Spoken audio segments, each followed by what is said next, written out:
এই মৃত্যু উপত্যকা আমার দেশ না। যে পিতা সন্তানের লাশ শনাক্ত করতে ভয় পায় আমি তাকে ঘৃণা করি।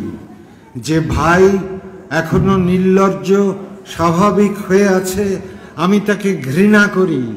যে শিক্ষক, বুদ্ধিজীবী, কবি ও কেরানি প্রকাশ্য পথে এই হত্যার প্রতিশোধ চায় না আমি তাকে ঘৃণা করি।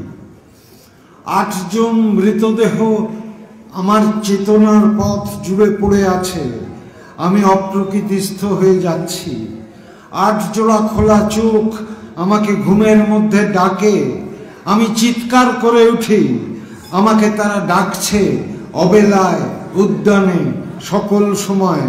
আমি উন্মাদ হয়ে যাব, আত্মহত্যা করব, যা ইচ্ছে হয় তাই করব।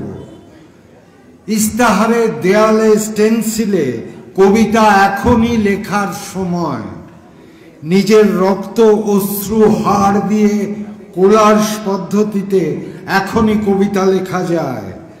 তীব্রতম যন্ত্রণায় ছিন্ন ভিন্ন মুখে সন্ত্রাসের মুখোমুখি হেডলাইটের ঝলসানো আলোয় স্থির দৃষ্টি রেখে এখনই কবিতা ছুঁড়ে দেওয়া যায়।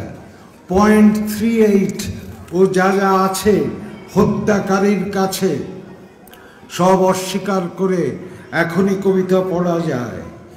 লকআপের পাথরহীন কক্ষে ময়না তদন্তের হ্যাজাক আলোকে কাঁপিয়ে দিয়ে হত্যাকারীর পরিচালিত বিচারালয়ে মিথ্যা অশিক্ষার বিদ্যায়তনে শোষণ ও ত্রাসের রাষ্ট্রযন্ত্রের মধ্যে সামরিক অসামরিক কর্তৃপক্ষের বুকে কবিতার প্রতিবাদ প্রতিধ্বনিত হোক।